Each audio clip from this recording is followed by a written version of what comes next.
तक पहुंचती है। बहुत शुक्रिया आप दोनों का हमारे साथ जुड़कर ये तमाम इंसाइट्स शेयर करने के लिए। और अब रुख कर लेते हैं महाराष्ट्र की कुछ खबरों का। नमस्कार, मैं मनोज मनु। नेक्स्ट महाराष्ट्र के इस खास सेगमेंट में आपका स्वागत है, जिसमें आपको दिखाएंगे हम महाराष्ट्र से जुड़ी हुई कुछ बड़ी खबरें।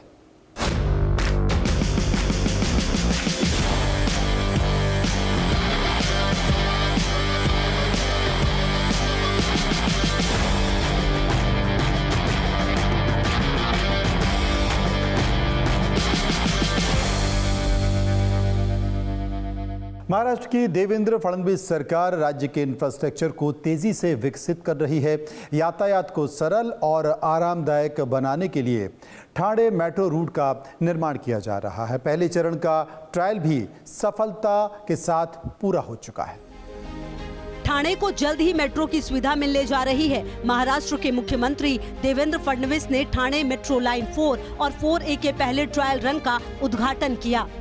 गायमुख से विजय गार्डन तक ट्रायल रन पूरा। 35.20 किलोमीटर लंबा है मेट्रो रूट 4 और 4A। इस एलिवेटेड लाइन पर कुल 32 स्टेशन प्रस्तावित। 15,498 करोड़ रुपए है परियोजना की कुल लागत। ये मेट्रो कॉरिडोर मुंबई के वडाला, घाटकोपर और मुलुंड को ठाणे के कासार, वडवली और गायमुख से जोड़ेंगी। इस मेट्रो परियोजना से ठाणे, मुंबई, नवी मुंबई और आसपास के क्षेत्रों के बीच सफर आसान और तेज होगा। कुल मिलाकर एक कंप्लीट हम लोग 58 किलोमीटर का ये रूट तैयार कर रहे हैं, जो देश का सबसे बड़ा रूट है। ये 58 किलोमीटर का जो रूट होगा और इसमें बहुत बड़े पैमाने पर करीब 22 लाख प्रवासी रोज प्रवास कर पाएंगे और इससे समय की जो बचत है ये 50 से 75% समय इसके कारण बचने वाला है। ये मेट्रो रूट बेहतर कनेक्टिविटी देने के साथ ही रोजगार के नए अवसर भी पैदा करेगा। सबका साथ सबका विकास के मूल मंत्र को साथ लेकर चल रही महाराष्ट्र सरकार दिव्यांग नागरिकों को भी सरकारी सहायता उपलब्ध करा रही है। इसके लिए ये खास रिपोर्ट देखिए। महाराष्ट्र के ठाणे में दिव्यांगों के लिए आयोजित कार्यक्रम में उप मुख्यमंत्री एकनाथ शिंदे ने दिव्यांग व्यक्तियों को सहायक उपकरण वितरित किए। वरिष्ठ नागरिकों, दिव्यांगों को सशक्त कर रही सरकार, ग्रामीण और दुर्गम इलाके के दिव्यांग व्यक्तियों को सहायता। महाराष्ट्र के दिव्यांगजनों के लिए इस कार्यक्रम का आयोजन स्वयं पुनर्वास केंद्र और ठाणे जिला दिव्यांग पुनर्वास केंद्र की ओर से किया गया। महाराष्ट्र में दिव्यांगों की मदद के लिए एक अलग मंत्रालय है, दिव्यांग कल्याण मंत्रालय। महाराष्ट्र देश का पहला राज्य है जहां इस तरह का मंत्रालय बनाया गया। धर्मवीर आनंदीगे साहेबांनी देखील दिव्यांग बांधव भगिनींना असाच मदतीचा हात देण्याचं काम केलं। त्यांनी ठाण्यामध्ये पहिली जिद्द शाळा काढली आणि ती जिद्द शाळा आजही धर्मवीर आनंदीगे साहेबांच्या नावाने सुरू आहे। त्यांना देखील ते नेहमी म्हणायचे, अशा लोकांना आपण मदत केली पाहिजे, त्यांच्या पाठीशी उभं राहिलं पाहिजे। आणि म्हणून मी आपल्याला सांगू इच्छितो, मी मुख्यमंत्री असताना महाराष्ट्रामध्ये आपल्या सरकारमध्ये दिव्यांग मंत्रालय सुरू करणारं हे महाराष्ट्र पहिलं राज्य आहे आपलं। दिव्यांग कल्याण मंत्रालय राज्य के दिव्यांग व्यक्तियों के सम्मान, समर्थन और सशक्तिकरण के लिए लगातार काम कर रहा है।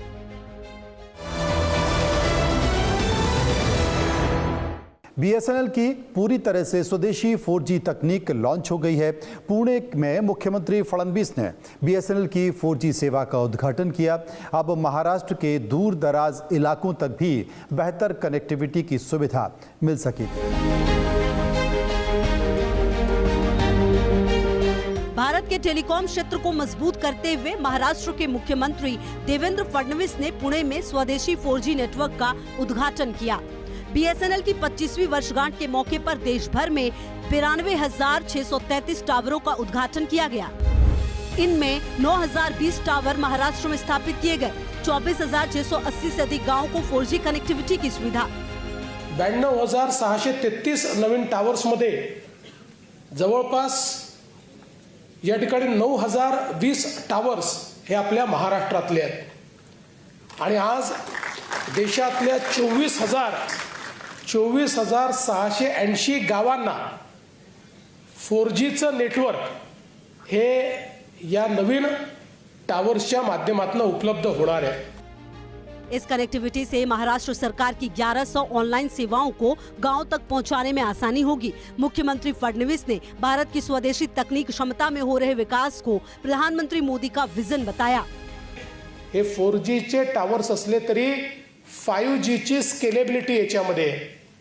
कारण मोदीजींनी पहिल्यांदा सांगितलं 5G असेल किंवा त्याच्यानंतरचा 6G असेल, याच्यामध्ये भारत जगाच्या मागे राहणार नाही। 4G सेवा से ऑनलाइन एजुकेशन, टेलीमेडिसिन के लिए लाभकारी होगा ही, किसान भी फसलों और मौसम की जानकारी ले सकेंगे। महाराष्ट्र का मराठवाड़ा इन दिनों बारिश और बाढ़ की भयंकर मार झेल रहा है। उप मुख्यमंत्री अजीत पवार ने बाढ़ प्रभावित इलाकों में जाकर लोगों से मुलाकात की और उन्हें हर संभव मदद का भरोसा भी दिया। महाराष्ट्र के उप मुख्यमंत्री अजीत पवार ने मराठवाड़ा में बाढ़ प्रभावित लोगों से मुलाकात की और राहत कार्यों का जायजा लिया। पिछले कुछ दिनों से मराठवाड़ा में लगातार बारिश हो रही है, जिससे घरों, खेतों और बुनियादी ढांचों को काफी नुकसान पहुंचा है। उप मुख्यमंत्री ने किसानों को भरोसा दिया कि मुश्किल वक्त में सरकार उनके साथ खड़ी है। प्रभावित लोगों को 5,000 रुपए की आर्थिक सहायता, 5 किलो गेहूं, 5 किलो चावल के साथ अन्य जरूरी सामान दिया गया है। उप मुख्यमंत्री अजीत पवार ने मुख्यमंत्री से भारी नुकसान झेल रहे परिवारों को अतिरिक्त सहायता की अपील की है। महाराष्ट्र सरकार ने 2,215 करोड़ रुपए के राहत पैकेज को मंजूरी दी है। उप मुख्यमंत्री ने बाढ़ से सबसे ज्यादा प्रभावित इलाकों को प्राथमिकता देने की बात कही है। उन्होंने कहा कि क्षतिग्रस्त कुओं की भी विशेष सहायता योजना के तहत मरम्मत कराई जाएगी। उप मुख्यमंत्री अजीत पवार ने बाढ़ पीड़ित इलाकों में आर्थिक सहायता देने के लिए केंद्र सरकार को पत्र लिखने की बात भी कही।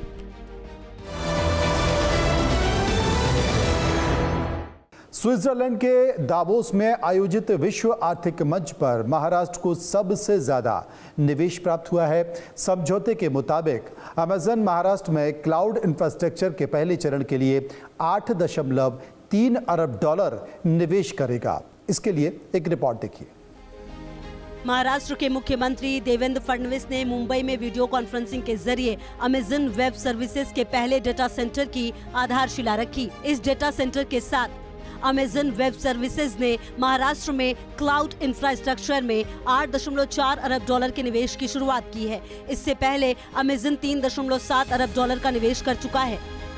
ये निवेश अगले 4 सालों में चरणबद्ध तरीके से होगा, जो डिजिटल इंफ्रास्ट्रक्चर, कौशल विकास, नवीकरणीय ऊर्जा, CSR पहलों को बढ़ावा देने के साथ ही स्टार्टअप्स, MSMEs और राज्य में कम्युनिकेशन को मजबूत करेगा।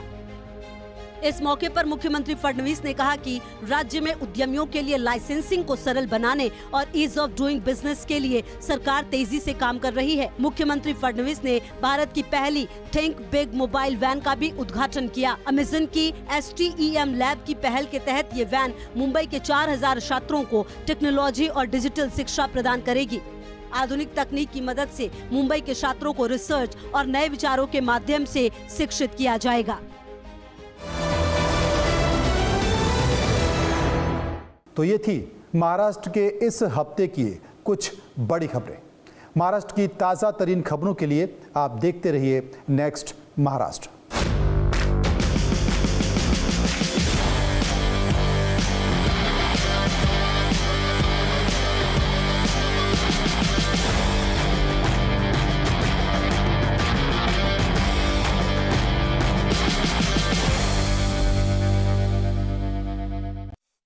बड़ी खबर के सह